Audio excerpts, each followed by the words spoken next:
Bom dia, queridos alunos do nosso curso técnico em informática. Estamos aqui novamente, eu, professor Rildo, junto a vocês, para dar continuidade à nossa disciplina de lógica de programação. Estamos chegando ali no momento final dessa nossa disciplina, estamos chegando praticamente no fim dessa nossa disciplina, últimos capítulos. E aí, começamos a entrar agora na parte das funções, a gente vai entender o que seriam as funções. O que está faltando para a gente é praticamente o quê? Entender as funções, entender o uso melhor dessas funções dentro da recursividade, ou seja, entender como essas tais funções, elas funcionam em um programa real. E para isso, a gente vai entender até mesmo como fazer as divisões desses vários arquivos.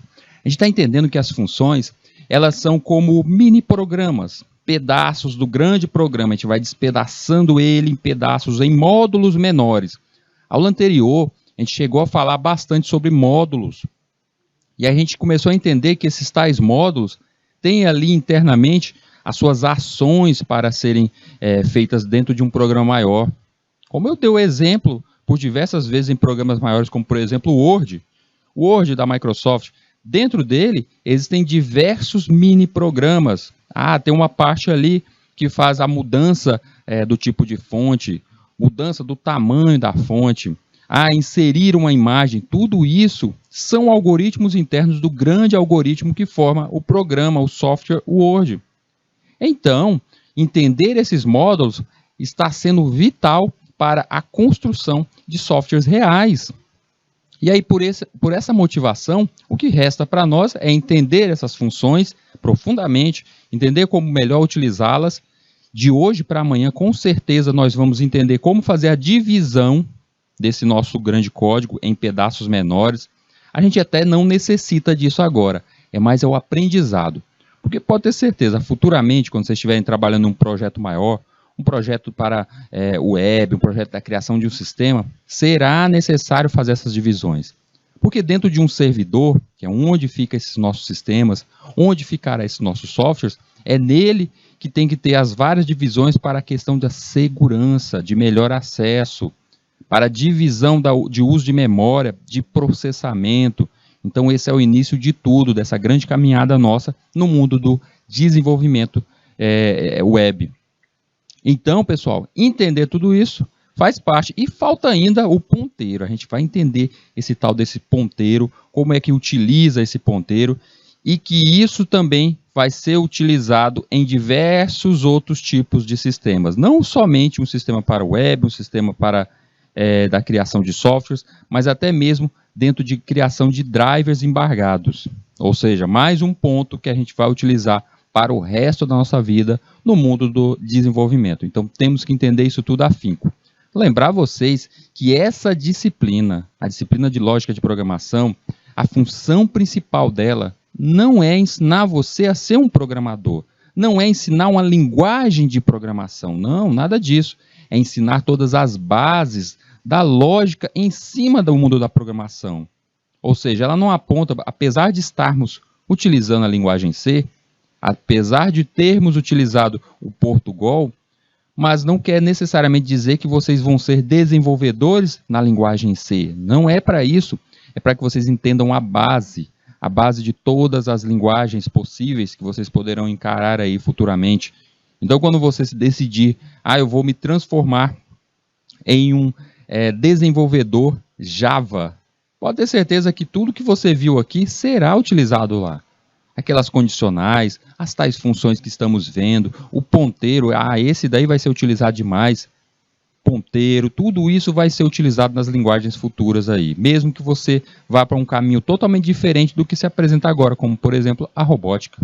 Então pode ter certeza que isso aqui é só a base, é o início de toda a sua caminhada dentro do mundo do desenvolvimento. Pessoal, vou pedindo para cada um de vocês, estão aí me acompanhando na sala de aula, estão a me acompanhar direto do YouTube, que faça uso dos nossos chats, faça uso desse meio de comunicação. Eu preciso realmente saber a resposta de vocês, saber se vocês estão aprendendo, entender se vocês estão realmente aí estão apreciando todo o desenvolver do nosso tema. Eu quero realmente saber a opinião de vocês. Então, se vocês estiverem aí e não entenderam alguma coisa, mande mensagem.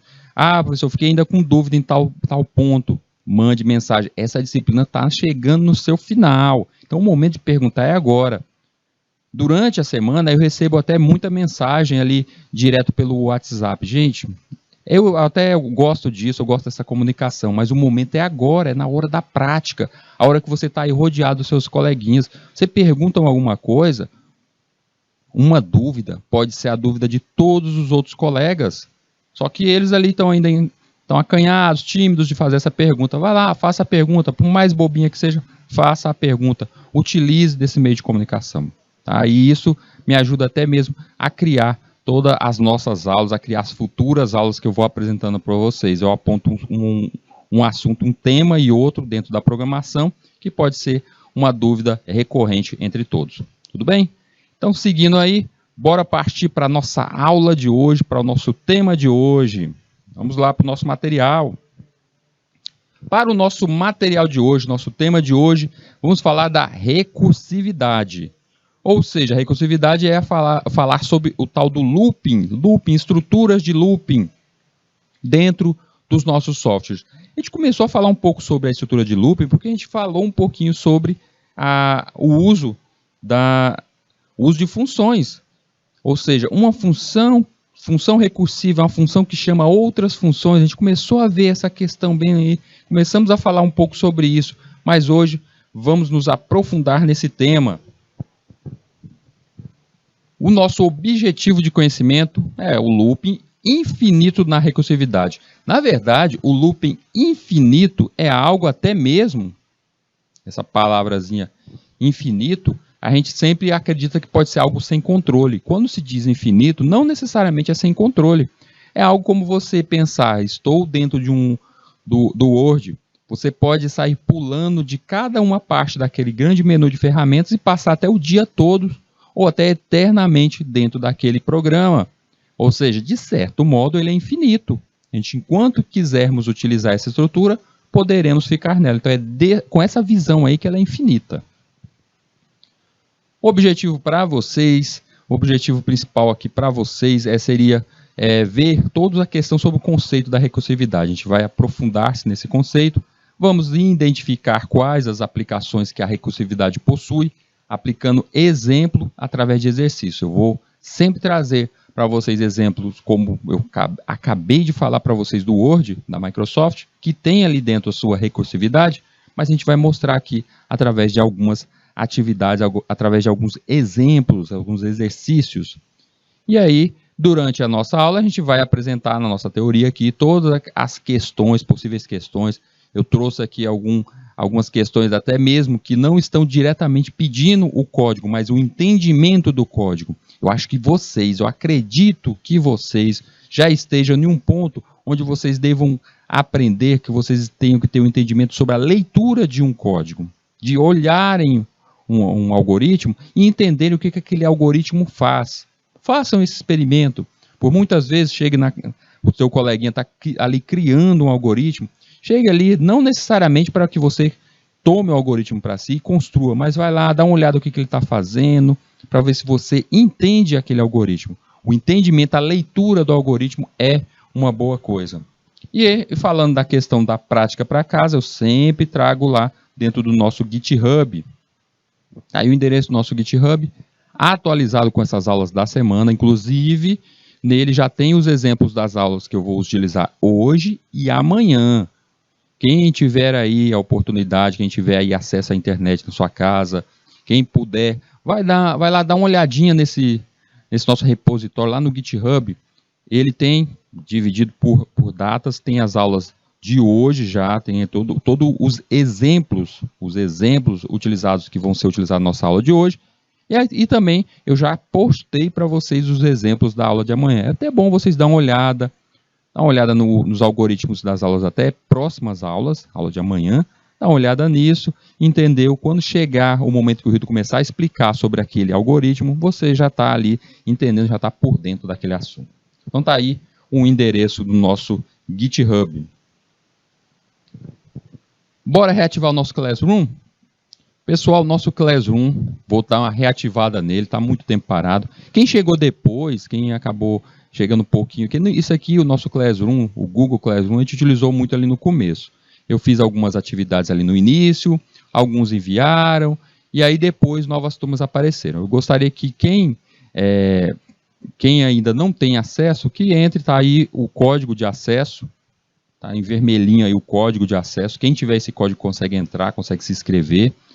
Tá aí o QR Code, quem puder entra também, se anexa a essa nossa classe aí, pois eu vou estar postando alguma coisa dentro do Classroom. O que será postado ali? Eu quero utilizar o Classroom porque nas próximas aulas vamos começar a fazer uma atividade que será um projeto de um software. A gente vai começar a construir um projeto de um software para vocês entenderem como um software é entregue para uma empresa, para um cliente. Como é que você entrega isso, a questão do seu software? Então, a gente vai começar a montar isso.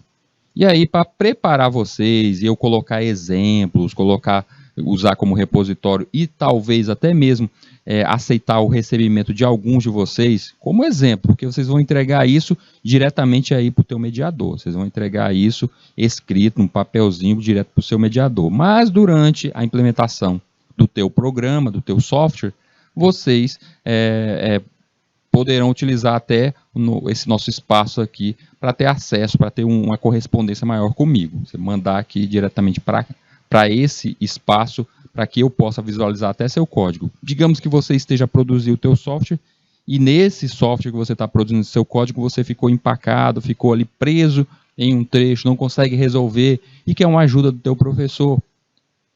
E aí você pode mandar desse jeito, tá? Mas isso é futuramente. Quem não tiver acesso ainda, tente acessar aí através do QR Code ou o código da turma, porque nas próximas semanas a gente vai reativar essa nossa classe aí no Classroom. Bora rever aqui alguns conceitos das funções, porque a aula passada a gente ficou falando sobre funções, e se a gente vai falar de recursividade utilizando funções, a gente tem que estar afinco entendendo o que é uma função. Todas as funções devem ser declaradas, gente, antes de serem utilizadas. Vocês já devem recordar disso. Quando a gente começa a escrever um algoritmo, ele vem em si as primeiras bibliotecas, lá no topo, vem as bibliotecas no tal algoritmo. Depois, a gente chama a função main, que é onde vai estar o corpo do algoritmo. Se a gente colocar junto às bibliotecas algo como uma constante, a gente pode chamar uma constante, podemos chamar ali um arquivo, um segundo arquivo como imagem, a gente pode chamar tudo ali no começo. E é da mesma forma que é dali, nesse começo, após as bibliotecas, que a gente chama as funções. É ali que vai estar todo o código dessas tais funções. Então, as funções devem ser declaradas no início do teu código, logo após as bibliotecas. As funções da biblioteca padrão, tais como o printf, o scanf, o getchar, elas são pré-definidas, mas mesmo assim devem ser declaradas, deve ser anunciado no seu compilador, ou seja, lá no comecinho, o jeitinho que está aqui, ó, vocês estão vendo aqui, isso aqui é uma biblioteca, a stdio.h. Esta biblioteca é nela que está os comandos do printf, o scanf, o getchar, todo o código, porque esse printf ele não é uma mágica, ele não é uma palavra mágica, ele está a chamar uma função. Vocês estão percebendo que ele tem um parênteses na frente? E a regra de escrita de função não é ter esses parênteses para que ali, dentro daqueles parênteses, eu coloque os argumentos?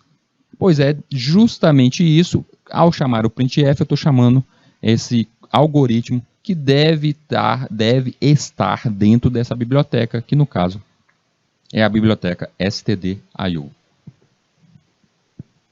O formato geral da definição de uma função nós temos, de início, devemos definir o seu tipo, devemos dizer qual é o tipo daquela função, dar um nome para ela, por via de base esse nome não poderá ser de modo algum usando palavras reservadas. Nem iniciar com números. É a regra, a mesma regra que vocês usavam na escrita de nomes de variáveis, vocês vão utilizar aqui. Depois nós temos os parênteses. Estão vendo aqui a abertura e o findar do parênteses, onde a gente coloca ali todo o argumento, a lista de argumentos vão estar bem ali. E após isso, após definido isso, a gente coloca toda a questão da declaração e as sentenças, ou seja, o que aquele código vai fazer realmente. Qual será as ações que vão acontecer com aquele código ali. Bora entender um pouquinho desses argumentos. Nesse exemplo aqui, a gente pede para um usuário digitar suas iniciais. Depois disso, ele chama uma função que eu nomeei ela como cumprimenta. Para imprimir, quando a função cumprimenta é chamada, automaticamente a mensagem que deverá ser chamada em tela é justamente a mensagem olá. E seguida pelas iniciais que foram digitadas. Essas iniciais, seus valores, são passadas para a função cumprimenta. Então, a função cumprimenta é definida de forma que ela imprimirá a mensagem, incluindo quaisquer iniciais que foram passadas. Vamos dar uma olhada no código aqui. Ali no início, chamei as bibliotecas. E aí temos ali void, vocês recordam, na aula passada eu falei que o void é justamente o vazio. Então, o tipo dessa minha função, vazio, chamei ali a função cumprimenta e estou pedindo dois argumentos. Tem ali dois argumentos do tipo caractere, tá lá char, vírgula char. Dentro dela tem os caracteres. E aí é isso que a nossa função está aí. Mas esse daí é o início, ou seja, é o escrita, é o resumo da nossa função. Vocês lembram disso que a aula passada eu falei desse resumo. A função está ali a partir da linha 12. Na linha 12 eu tenho o quê? Os dois caracteres vão ser recebidos do programa principal e após eles serem chamados, será impresso em tela através da função print, olá, e vai chamar justamente esses dois valores que foram repassados do programa principal, o inice 1 e o inice 2. Lá no programa mesmo, no corpo do programa, dentro ali, a partir da linha 3, nós temos ali o quê? Temos duas variáveis criadas, a variável primeiro e a variável segundo. Na linha 7, vai ser impressa entre com duas iniciais. Vocês percebem ali que tem na telinha ali, pedindo para entrar com as duas iniciais e que elas estejam sem separação, as duas estejam unidas ali, porque eu quero que passe os dois valores ali. Linha 8 e 9, estamos utilizando a função getChar, que foi incluída pela stdio, e essas letrinhas que foram digitadas, elas vão ser repassadas para dentro ali das nossas variáveis criadas do tipo caractere, primeiro e segundo. Ao fazer isso, dentro dessas duas variáveis, eu chamo agora a nossa função cumprimenta, e as variáveis primeiro e segundo é onde vai ser repassado esses valores que foram digitados, a letrinha R e a letrinha S. Foi repassada as duas e assim é aceito internamente ali dentro da função. A partir da linha 12, aí que vem a função, que já que chamamos ela, o valor, no caso ali eu passei o R e o S, que estão dentro de primeiro e segundo, são passados como parâmetros, os argumentos para a função. E a função ao receber, ela vai imprimir agora a frase ali da linha 14, olá, e justamente os dois valores, as duas iniciais. Quero que vocês percebam o seguinte, linha 7, apesar de estar ali descrito entre com duas iniciais, sem separação, mas vocês percebem que o getChar, ele mesmo assim, ele separa. Ele aceita as duas ali. O R foi para o primeiro e o S foi para o segundo. Ele aceita os dois. Então, no caso, essa função aí, a função é chamada a função comprimenta, e essa função comprimenta, o código da linha 10 é chamado, e aí lá a parte do algoritmo, a parte que se remete à função, será executada. Funções que retornam um valor. Vamos ver funções de retorno. As funções que são do tipo void Sabemos disso, que na aula anterior nós falamos que void, por ser vazio, elas não esperam um retorno. Quando falamos de criar um tipo e colocamos ela do tipo void, é uma função que não esperamos que retorne nada. Vamos voltar aqui na última, na nossa última função que a gente criou, a função comprimenta. Eu coloquei ela do tipo void. Por quê? Porque eu espero que quando eu chame ela, seja executado o que está dentro dela. Aquele print, aquela linha. Mas ela vai retornar alguma coisa para a nossa função principal, a main, o nosso corpo de algoritmo principal? Não, ela não vai retornar nada. Isso pode parecer, assim, inicialmente, nessa visão assim, bem simplória, de que isso é desnecessário, ela retorna ou não retorna, isso é desnecessário, mas se a gente for pensar que com o tempo a gente vai separar essas funções em arquivos à parte, o retorno de um valor, o retorno de um resultado esperado pelo programa principal, por muitas vezes é utilizado sim. Ele é muito válido sim em programas maiores. Então, funções que não retornam nenhum valor, como no caso aqui, deu os exemplos, a função allo, tal, a função main, que podem ser do tipo void. Além de executarem ações, como imprimir, uma função também pode retornar um valor para o programa que o chamou. Uma função que retorna um valor tem no cabeçalho o nome do tipo do resultado. O valor retornado pode ser de qualquer tipo, incluindo int, float, ou seja, de qualquer tipo que existente para variáveis, ela poderá ser utilizada aqui.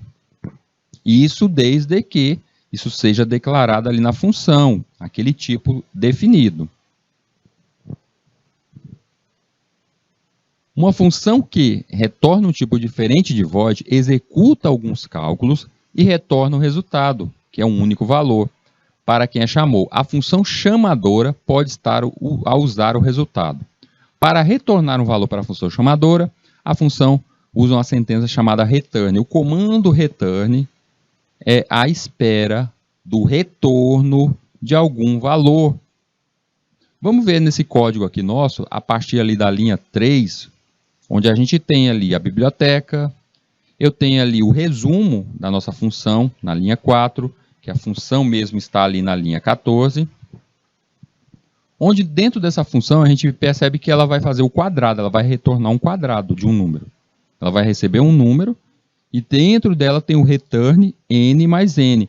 Esse número, esse argumento que está dentro dela, deve ser do tipo inteiro, porque nós temos ali do tipo int.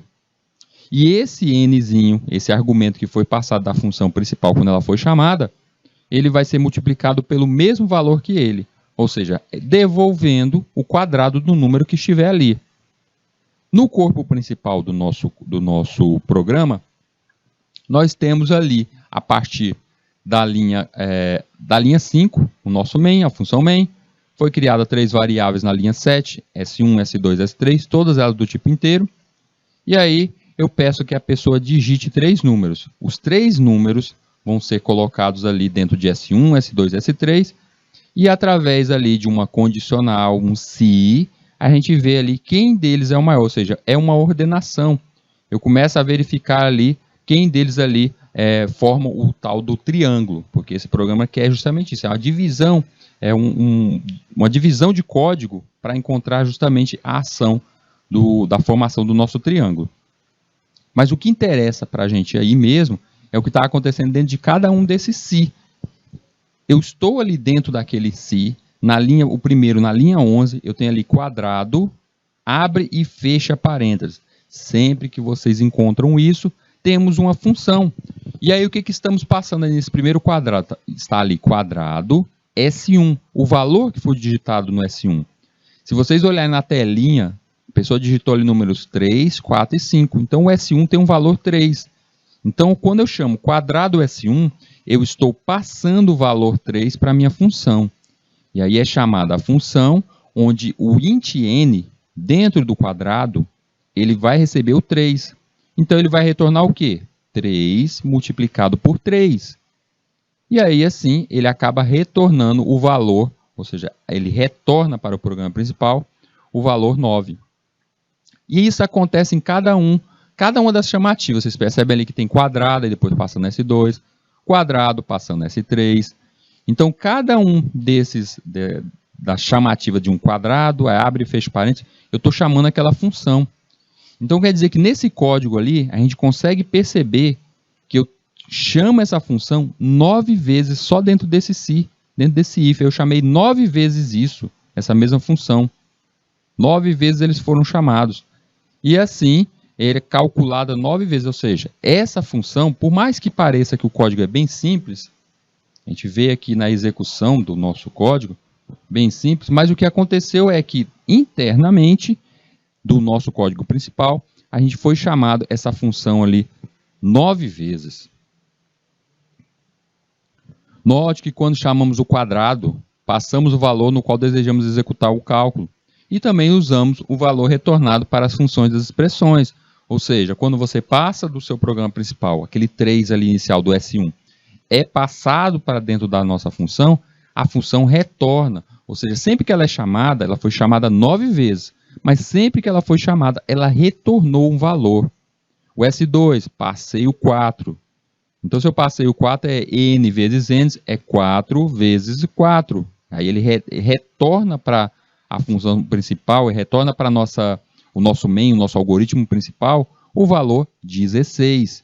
Então, o que está aparecendo ali onde tem na linha 11? Quadrado S1, ela retornou, aquilo dali vai equivaler a um 9. Quadrado S2, aquilo dali vai equivaler a um 16. Aí quadrado S3, ele recebeu 5. Então é 5 vezes 5. Ele vai retornar ali o equivalente ao 25. Então cada vez ele faz esse cálculo e retorna. É a equivalência daquele valor ali. O valor do quadrado S1 é o valor que a função do quadrado, o quadrado abre e fecha parênteses, a função quadrado, retorna quando é chamado esse valor. Quando a gente chama esse valor, aparece em tela, ou seja, ele retorna este valor para o nosso programa principal. Bora ver aqui algumas questões para a gente entender um pouco mais. Vamos começar com esse programa aí bem básico, onde nele faz o quê? Faça um programa que consiste de duas funções. Ele já pede que tenha duas funções, a função main e a função allo. Ele quer que eu crie essas duas funções. Quando executado, este programa imprimirá a mensagem allo 3 vezes. Então ele quer o quê? Vamos entender o programa. Função main, a gente vai utilizar isso em qualquer algoritmo que criarmos dentro da linguagem C, porque a função main mostra a execução do nosso código principal. Ele diz que quer essa função allo também. E diz que quando executado, o programa tem que imprimir 3 vezes. Então, vamos pensar o seguinte, dentro do allo, eu vou colocar 3 print ali, 3 print com allo, allo, allo. E chamo a nossa função main, eu chamo dentro do corpo da função main, eu chamo esse allo só uma vez. Ou poderíamos chamar dentro da função allo um só desses printf dizendo allo. E no corpo principal eu chamar a função allo 3 vezes. Qual dos dois caminhos é melhor? Você decide. Você decide qual deles é melhor. Também temos outras saídas. A gente pode aqui, vamos ver nesse caso aqui, o que foi feito. O programa começa, linha 2, onde eu tenho ali void, ou seja, é void, a função é void, ela não quer retorno. Então vai ser executada ali internamente, dentro da nossa função. O que vai acontecer, vai aparecer em tela, vai resultar na tela, vai ser executado o que está dentro daquela função, mas ela não vai retornar nenhum valor, nenhum status para o programa principal. Ele é chamado e executado. E aí na linha 3 vem a nossa função main. Como ela não está definida ali o tipo dela, a gente já sabe que a função main, quando ela não é definido o tipo dela, ela vai ser do tipo inteiro. Então ali ela é o equivalente ao int main. Na linha 4, a gente vem ali uma variável do tipo i, ela vai ser uma variável que a gente vai utilizar justamente como condicional ali dentro do nosso while. Eu inicio esse i com 1, e aí vem a pergunta, a condição para estar dentro desse nosso while. While, ou seja, enquanto esse i for menor ou igual a 3, ele vai ficar preso nesse looping, chamando a função allo. Vocês percebem aí que a primeira solução que eu dei é chame só o alô só uma vez, a função alô uma vez, e dentro da função alô teríamos 3 prints com alô, alô, alô. É uma solução? Correto, estaria certo aí? Iria satisfazer o meu cliente? Com certeza. Eu poderia colocar só um alô, do jeito que vocês veem ali na linha 15, dentro do corpo da nossa função, só um print com um alô, dentro da função alô. Então, quando eu chamar a função alô, ela vai aparecer só um alô, só uma vez. Mas eu quero que apareça 3 vezes. Então, por esse motivo, no corpo principal ali do nosso algoritmo, é que eu utilizei o while para chamar 3 vezes esse nosso alô. Era necessário ter criado esse while? Não, eu poderia ter colocado alô, ponto e vírgula, logo abaixo mais um alô, ponto e vírgula, e por fim, alô, ponto e vírgula, 3 vezes. Chamaria também, daria o mesmo resultado para a gente aí. Só que ele preferiu utilizar esse modo aqui, utilizando o while. Eu sempre digo para vocês, dentro da programação, o que é fantástico é que vocês não são obrigados a seguir sempre a mesma regra, a mesma receita. Só que nesse simples programa aqui, eu dei 3 receitas diferentes de como fazer. E qual das 3 é a mais correta? Aquela que funcionou. Então, se as 3 funcionaram, perfeito. O que vale é funcionar. Agora, futuramente, quando vocês estiverem trabalhando com projetos grandiosos, quando vocês estiverem refinando algum algoritmo, aí sim, você pode pegar um algoritmo e dar uma trabalhada para diminuir a quantidade de processamento de máquina, a quantidade de uso de memória. Como é que a gente faz a redução de uso de memória? Extirpando, retirando aquelas variáveis que estão sem uso, mudando estruturas. Ali não precisava de um vetor, só uma simples variável poderia ser utilizada. A gente pode fazer esse tipo de coisa. Ou até mesmo com a utilização de ponteiros. A gente vai entender ainda o uso dos ponteiros, principalmente na questão da melhor forma de utilizar a memória do nosso computador. Isso daqui é justamente o passo a passo daquele programa que a gente viu no começo ali. Faça um programa que o usuário digite suas iniciais e então chama a função comprimenta para imprimir. Ou seja, é aquele código que a gente viu. Só tem uma forma de fazer esse código aqui, gente. Bora pensar aqui.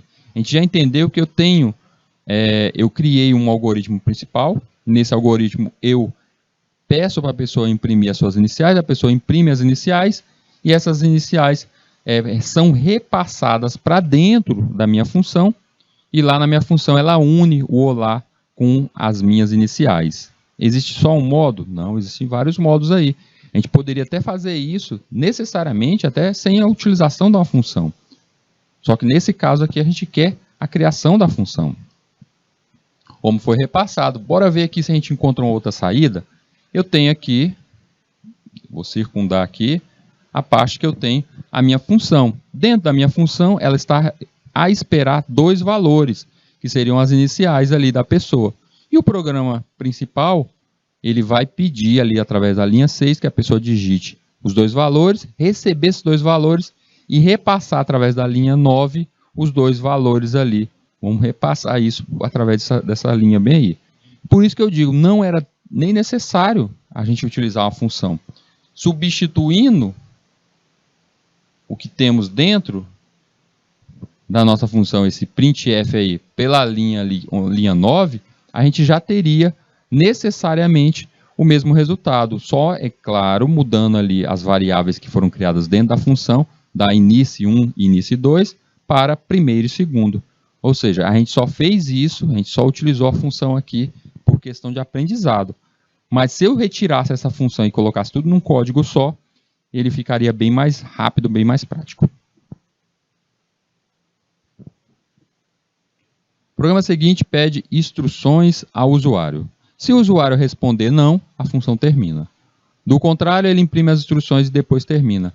Espera aí, tá dizendo então, nesse programa ele vai me perguntar, você quer instruções? Ficou até errado ali no português, né? Instrucos. Você quer instruções? Se a pessoa responde sim, aí ele mostra ali as regras do jogo. Ou seja, isso aqui é algo que a gente vê até mesmo em jogos. Então pode parecer o uso de uma função, nesse caso aqui, bobinho, mas que é muito utilizado. Sempre que a gente vai iniciar um jogo novo, não tem o início tutorial. Ele pergunta para você está começando um jogo de luta, aí ele pergunta se você quer aprender como são os golpes daquele personagem, ou eu vou começar um jogo de aventura, tipo Mario, e aí ele no início, ele aparece ali um tutorial dizendo para você, olha, você aperta tal botão para pular, você aperta tal botão para jogar raio. Ele sempre ensina o passo a passo para você. E é claro que tem alguns programas, tem alguns jogos, que quando inicia, ele te pergunta, você quer ir para o tutorial ou você quer pular isso? Porque ele acha que você já jogou aquilo dali, já entende, você não quer passar pelas instruções. E aí vai ter justamente essa questão do uso aí dessas instruções através de uma função. Bora ver o que ele quer ali, então, é justamente isso, que pergunte para a pessoa se ela quer instruções, sim ou não. Caso não queira, segue a vida. Se a pessoa quiser, aí as instruções do jogo vai ser mostradas. Bora ver como isso foi feito. Linha inicial, a primeira linha ali, eu tenho a nossa função, o resumo da nossa função, que ela está ali a partir da linha 14. Deixa eu circundar ela para vocês verem ela bonitinha. Não, na verdade aqui é o programa ficou até menor, gente. Pera aí, não faz isso não, Rio. O programa está sendo realmente chamado ali. Aqui é a função mesmo, não foi nem um resumo não. Poderia ter chamado resumo. Ela é do tipo void, vazio. E o que acontece dentro dela? Dentro dessa função, dentro da função ali, é que está as perguntas. Você quer instruções? Se caso a pessoa responder com um Szinho, esse Szinho ou N vai cair dentro do CH, que é do tipo inteiro, que já está errado aí, tinha que ser do tipo caractere, cai ali dentro dessa variável, e aí na linha 7 ele vai perguntar se o que está dentro da nossa variável CH, eu vou deixar até aqui para a gente ajeitar isso aqui, viu gente? Viu turminha? Vamos ajeitar isso aqui lá no código, lá no nosso GitHub. Fica a primeira prática aí. Porque ele está recebendo ali um S ou um N, e o S ou N, ele tem que ser do tipo caractere, e ali dentro da nossa variável criada ali, ela foi do tipo int, tá? Isso aí vai dar um errinho bem aí. Tem que consertar isso aí lá no nosso GitHub, lá no nosso repositório. Mas bem, recebido o valor, o S ou N, o que acontece? Que ele foi capturado pelo getChar. O que acontece? Na linha 7, ele vai me perguntar se o que tem ali, ele é igual a N, tá? Se ele é igual a N. Eu coloco ainda o comparativo, o N minúsculo ou o N maiúsculo. E aí isso vai retornar lá para o corpo principal do meu programa. Vocês percebam que foi chamado, as instruções foram chamadas ali na linha 15. A função foi chamada, ou seja, a função foi chamada e ele vai retornar aquele valor, o N, ou, no caso, qualquer outra coisa que foi digitada. Se ele, ao retornar isso, aí no nosso principal ali, é que vai ter justamente a questão das instruções, ou seja, a questão do uso, a questão do não uso do nosso programa. Por quê? Porque se ele entrou, se a pessoa respondeu não, ele retorna para o programa principal, não mostrando a parte do código que tem as regras do jogo, o tutorial. E se ele digitou qualquer coisa diferente de N, aí ele não entraria dentro desse se, ele não ficaria nesse primeiro return, ele iria para o segundo, da linha 11. E ali na linha 11, ele iria printar as regras do jogo são, e aí retornaria ali o vazio que teria dentro dele, direto para o programa principal. Ou seja, é um se que eu coloquei dentro de uma função. Tem mais modos de fazer isso? Claro que tem. Vamos pensar que dentro desse jogo, eu queira colocar algo como um tutorial. Eu quero um tutorial para um jogo. Mas eu quero que tenha fases no tutorial. Ou seja, é um tutorial para aprender os golpes, tutorial para aprender o uso dos botões, um tutorial para aprender a história que transcorre em todo o jogo. Ou seja, existem diversos mini tutoriais dentro do tutorial maior. Então eu poderia também dividir cada tutorial em uma função diferente. Então sempre que a gente organiza o nosso pensamento na construção de qualquer software, você sai definindo cada uma das ações sendo que essas ações vão estar dentro de um mini código, um subprograma, que vai ser a nossa função. Vamos montar uma matriz que peça o seu tamanho e mostre o seguinte resultado após sua digitação. Olha, então aí nesse caso, o que ele está pedindo? Ele quer simplesmente que a pessoa receba tamanho da matriz, aí a pessoa digite um número e ele vai definir o tamanho da matriz ali, quanto seria o tamanho, quantos elementos em uma linha e quantos elementos o tamanho ali da coluna, ou seja, coluna por linha. Ele vai definir por aquele tamanho que foi repassado. A gente já chegou a fazer isso, mas agora, esse nosso código aqui, se a gente for pensar, tem como eu transpor isso para uma função? Vamos pensar, transpor esse nosso programa para uma função? Vamos ver primeiro o programa principal, linha 12. O que tem ali na linha 2? O que tem na linha 2? O início do nosso programa, ele inicia ali uma variável chamada dim, que ela começa com 0, inicia uma variável linha, do tipo int, coluna, tipo int, e a matriz ali definida como tipo int também, que ela vai receber justamente ali o quesito que está dentro, o valor que está dentro de dim. Como ele inicia com 0, então eu tenho uma matriz definida inicialmente com o valor 0, de tamanho 0, ou seja, uma matriz nula. Vai pedir para imprimir em tela tamanho da matriz, a pessoa digita, o scanf vai receber isso, vai jogar dentro de dim, e com isso vamos construir a nossa matriz. Na primeira linha, primeiro for, linha 10, ele vem fazendo o quê? For, linha, recebe o valor 0, começa com 0, e ele vai crescer até quando? Onde linha é menor do que dim. Quem é o dim? É quem você acabou de digitar. E assim ele vai preenchendo, entra no próximo, sai da linha, entra no próximo for, coluna 0, coluna vai até o tamanho de dim, ou seja, definir inicialmente, linha 10, tamanho da linha, aí eu disse ali 4, e agora estou definindo o tamanho da coluna, 4. Linha 10 e 11 serviu para isso, para me definir esses tamanhos que vão ser preenchidos. O preenchimento começa a partir da linha 13, onde ele vai ser preenchido ali nos locais, ali com aquele zoom. Já está recebendo 1, 1. A matriz recebe na linha e coluna os valores 1, 1. E assim eu preencho toda a minha matriz. Na linha 16, o que vem? Na linha 16 é o momento de eu mostrar isso em tela. Eles já estão, esses valores, já estão colocados dentro da nossa matriz. Chegou o momento agora de mostrar isso em tela. E aí vem utilizando de novo, praticamente de novo, o mesmo código. Vocês percebem que a linha 16, ali a partir da linha 16 até a linha 20, é praticamente igual ao que temos ali a partir da linha 10. Vem um for, lendo ali, linha do tamanho 0, linha vai até o tamanho de linha menor do que dim, e aí depois entra na coluna, ou seja, definindo ali linha 4 e coluna 4. E aí o que ele faz? Dessa vez ele vai imprimir em tela, printf, aí ele imprime em tela todos os valores, cada um dos valores ali dentro da matriz. Tá, isso aqui a gente já fez, Hilton. Como é que a gente faz desse mesmo modo para levar, para imaginar isso aqui agora em função? É só vocês verem aquilo que é uma ação à parte. O que é uma ação à parte aí? A ação à parte desse meu programa seria escrever essa matriz. O inicial ali na linha 7 e 8, de pedir para a pessoa digitar um número, e esse número ser recolhido pelo scanf, tá? Sendo recolhido pelo scanf e colocado dentro de dim, é o programa principal. Mas desenhar, preencher a nossa matriz, esse é o programa à parte.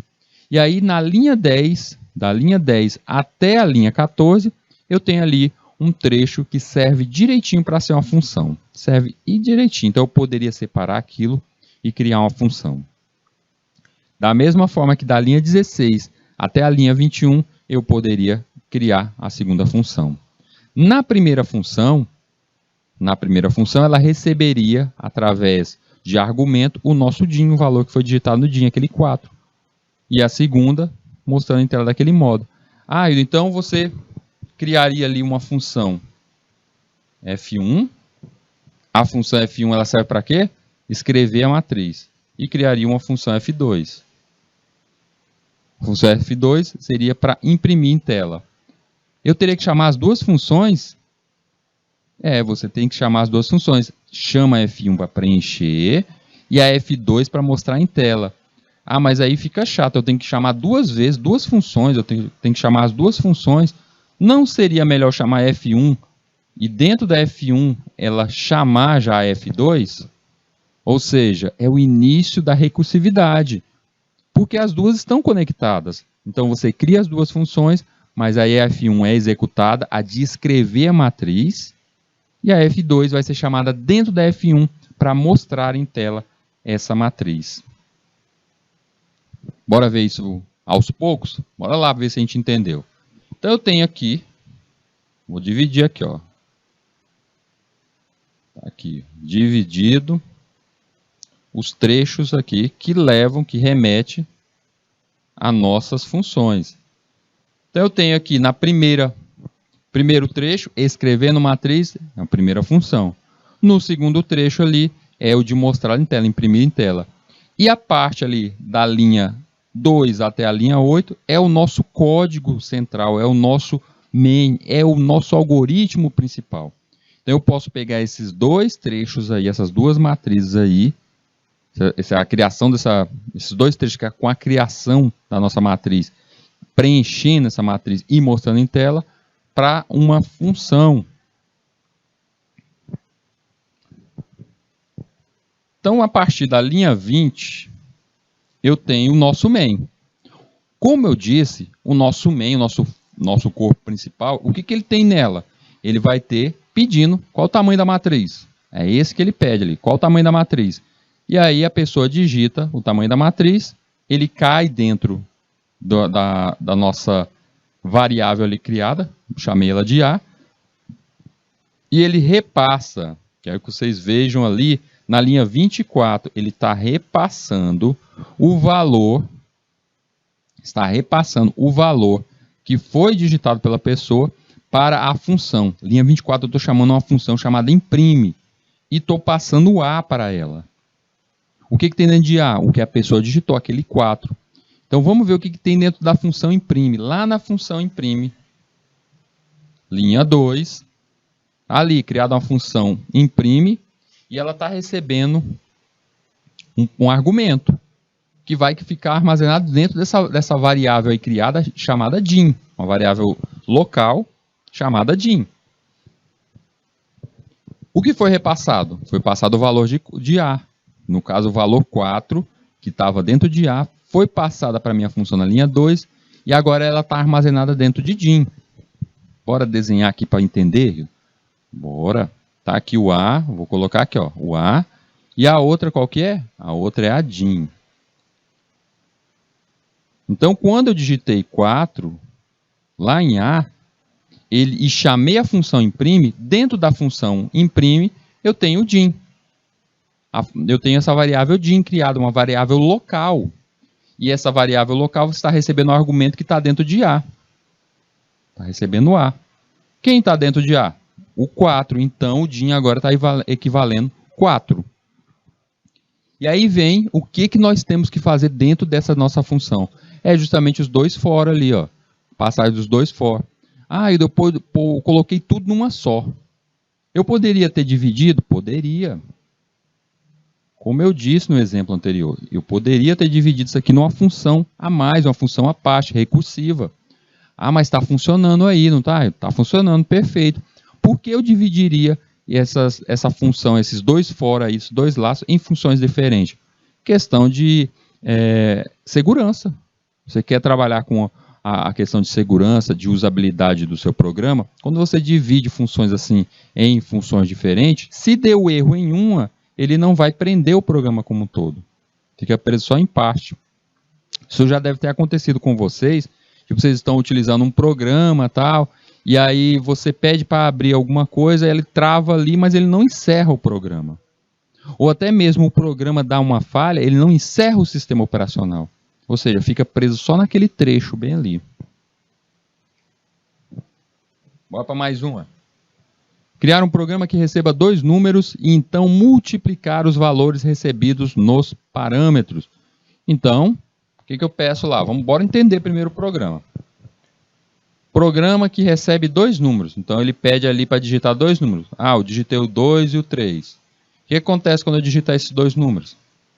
Vai multiplicar os valores recebidos nos parâmetros. Ou seja, então ele vai levar isso para dentro de uma função, que ele está falando de parâmetros, e vai multiplicar esses dois. Dá para fazer no programa principal? Dá para fazer isso só em um? Com certeza. A gente está entendendo as funções. Bora ver como é que isso foi feito. A nossa função está ali na linha 3 até a linha 8. Então vamos deixar quietinho ali, a gente já retorna para ela. Linha 1 e 2, nós temos as bibliotecas chamadas, as bibliotecas para uso desse nosso programa, mas o que inicialmente interessa para a gente é o main, que está ali a partir da linha 10. Linha 10, temos o início do nosso programa. Já estou dizendo que ela vai estar passando argumentos, a principal vai estar passando argumentos do tipo vazio. Mais adiante, a gente vai entender um pouco como isso funciona, tá? A gente vai entender ainda hoje isso. Linha 12, eu criei três variáveis, V1, V2 e resultado, que é onde eu quero que seja recebido os dois valores e o resultado da multiplicação desses dois valores. Linha 13, eu peço, digite o primeiro valor. A pessoa digita, cai em V1. Linha 15, digite o segundo valor. A pessoa digita, cai dentro de V2. Eu poderia colocar agora só um printf e colocar V1 multiplicado por V2 e ele me daria o resultado, não é? Perfeito. Mas eu quero usar a função. É porque eu quero que usem a função, para a gente entender a função. E levando isso para a função, então a gente vai ter que criar a função, que foi lá na linha 3. A função multiplica. Então, linha 18 nós temos resultado, a nossa variável ali do tipo inteiro, que vai estar recebendo o que vier lá de multiplica. Opa, peraí, o que vier de multiplica, então a função multiplica ela não pode ser void, ela não pode estar sem retornar nada. A função principal, nosso programa principal, ele está esperando um valor vir lá da nossa função chamada. Então, já de cara, eu não posso usar uma função do tipo void. Então, eu passei ali, multiplica, quais os argumentos que temos lá dentro? V1 e V2. Eu estou passando o que foi digitado no valor, na variável V1, e o que foi digitado para a variável V2. Lá na nossa função, na linha 3, foi criada. Multiplica, ela é do tipo int, e temos internamente nos argumentos dela um int n1 e um int n2, duas variáveis locais que estão prontas para receber dois valores passados pelo argumento do nosso programa principal. E o que acontece se nessa nossa função aí multiplica, eu colocasse int n1, int n2, int n3. O programa dá erro. Por quê? Porque a função está esperando 3 valores e só foi repassado 2. E se eu colocar só um int n1? Dá erro. Por quê? Porque ele está esperando 2 espaços. Foi entregue 2 valores e tem que ter 2 valores ali, 2 espaços para armazenar esses valores. Então ali na linha 3, os valores de V1 e V2 ficam armazenados dentro de N1 e N2. Na linha 5, dentro do corpo da nossa função, temos ali a criação de uma variável resultado. Espera aí, Hildo, é a mesma resultado lá da linha 18, criado ali na linha 12? Não. Aquela dali ela é local, ela funciona só dentro da função. Ela não é a mesma resultado, a variável resultado que está dentro do corpo principal. Não é a mesma. A gente já entendeu isso porque variáveis locais, elas podem ter o mesmo nome porque ela é utilizada somente naquele trecho. Então, dentro da linha 6, ali na linha 6, essa variável local lá da função resultado, ela recebe N1 multiplicado por N2. Os dois números que foram digitados pela pessoa, que estão dentro de N1 e N2. Então, o resultado ali fica dentro dessa variável. E return, na linha 7, o nosso retorno, ele vai retornar agora para o nosso corpo principal, um programa principal, o quê? Se eu colocar só return, ele ia retornar o 0. Ele está retornando que funcionou o 0. Mas, como eu coloquei return, abre e fecha parênteses, e coloquei dentro dele resultado, eu estou retornando N1 multiplicado por N2. Assim, 4 vezes 5, que a pessoa digitou ali. Eu estou retornando 20. E aí esse 20 volta ali para a linha 18. Esse 20 recai dentro da variável lá do corpo principal, chamada de resultado. Resultado agora tem valor 20. Linha 19, nós temos ali resultado, um printf, resultado é igual, o que está dentro de resultado? 20. E assim a gente encerra o nosso programa ali. Inclusive, esse nosso programa principal aí, o nosso main, ele também tem a função ali, por boa prática, a gente coloca um return nela, porque a função main, ela pede um retorno de algum valor. E eu já falei para vocês que a função main, ela retorna, normalmente a gente coloca um return, para retornar esse valor, o 0, tanto faz você colocar ali return 0 ou só o return. Vai retornar o valor 0 para mostrar o programa funcionou. Então, quando a gente coloca ali return 0, é o equivalente a um só return, e eu estou dizendo que o programa funcionou. Eu já cheguei a dizer para vocês que esse return aí da função main, ele é necessário, tanto que o code block ele diz que se você esqueceu aquilo dali, ele dá um alerta para você, aparece lá embaixo. O programa funciona? Funciona, mas aparece um alerta dizendo que isso não é uma boa prática, porque esse return pode ser utilizado justamente no tratamento dos valores, o tratamento de erros dentro do seu programa, e com isso mostrar se o seu programa está funcionando, se o seu programa retornou alguma coisa e o código foi executado até a sua última linha, no caso ali, a linha 21. Galerinha, chegou o momento dos nossos 3 minutinhos de intervalo e a gente já retorna.